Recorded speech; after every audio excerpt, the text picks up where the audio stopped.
me machuquei, eu nem senti. Tamanha correria. Então a origem pode ser nossa, pode ser por nossas escolhas. E eu queria que você abrisse comigo 2 Crônicas 35:20.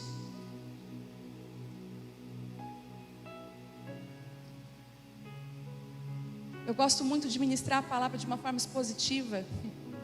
Eu amo a Bíblia de uma forma expositiva, mas hoje o Senhor pediu para mim ministrar de uma forma temática e eu quero obedecer a Ele.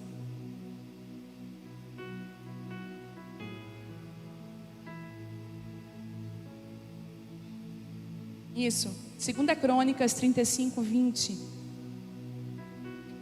Fala de Josias. Deixa eu dar um pano de fundo para você antes, para você entender do que eu vou falar. Josias foi um rei, que ele foi o rei da reforma.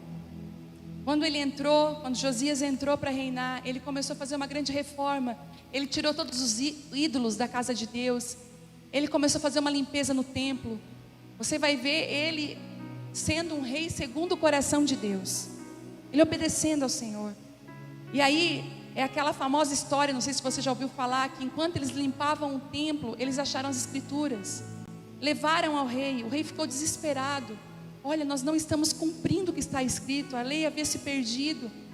E eles então voltam, ele faz um dia de arrependimento, ele volta a palavra, diz, nós vamos cumprir a palavra. Mas aí a palavra de Deus vem sobre ele, e Deus fala assim, meu filho, infelizmente Israel vai precisar sofrer as consequências do seu pecado. É interessante que Deus nos perdoa, mas muitas vezes Ele não nos livra das consequências daquilo que nós mesmos plantamos. Porque quando você livra alguém da consequência do que ela fez, você está tornando uma pessoa indelinquente, sem responsabilidade. Porque muitas vezes a forma que a gente vai aprender e se corrigir é as consequências, é elas que vão nos corrigir. E aí o Senhor falou para Josias, eu vou precisar corrigir esse povo. Eles vão passar por algumas situações que são colheita das atitudes deles. Mas como você me obedeceu, e como você me honrou e restaurou meu templo, eu vou esperar até a sua morte. Enquanto você estiver vivo, graça, prosperidade e paz vai vir sobre Israel. Você é a pessoa-chave que vai trazer bênção, que vai conectar o meu coração ao coração desse povo. Uau! Eu penso, meu Deus, se eu me entregasse uma palavra dessa, que fidelidade. Olha, eu vou vir com juízo, mas eu vou esperar. Você é o meu ponto de contato, Josias. Você é alguém que eu posso confiar. E eu penso, meu Deus, Josias não tinha para onde se perder. Josias não tinha para onde se perder, mas ele se perdeu. Josias era contra os postes ídolos. Josias, ele tinha uma verdade, ele queria a verdade, ele tinha uma busca pela verdade, ele amava a Deus. Mas aqui no 2 Crônicas 35:20, diz assim: depois que Josias terminou de restaurar o templo, Neco, rei do Egito, levou o seu exército para Carmequis, junto ao rio Eufrates, e Josias e seu exército saíram para lutar contra ele. O rei Neco, porém, enviou um mensageiro a Josias para lhe dizer: o que é comigo, rei de Judá? Hoje eu não tenho nada contra você.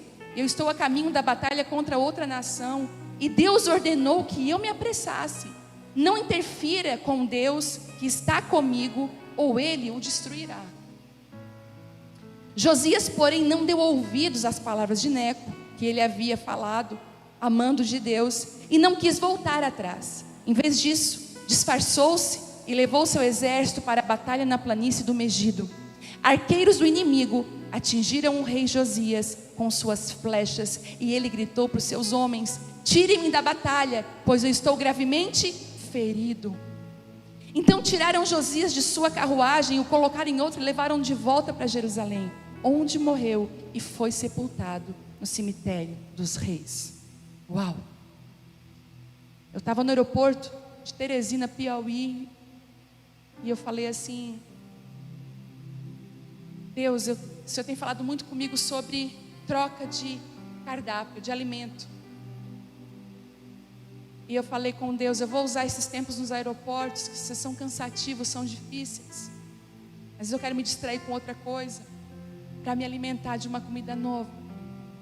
Quando essa palavra veio, e Deus falou assim comigo: filha, você está vendo esse homem? Ele começou certo, Ele queria a minha mensagem, ele queria a minha palavra, mas ele se envolveu em assuntos que não era para ele.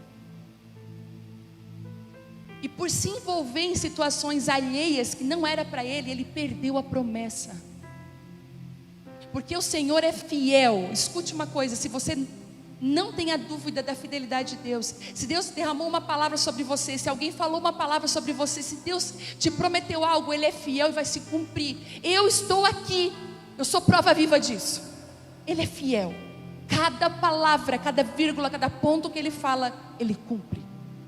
Mas isso vai depender da nossa escolha. Quantas vezes você é ferido porque você se envolve em batalhas, em guerras que não são suas, que não era para você se envolver?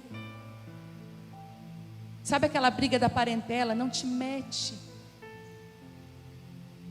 Mas você está lá no grupo falando coisa que não deve, sempre com uma opinião desnecessária. Escute, às vezes você vai se ferir. Josias se feriu numa batalha que não era para ele.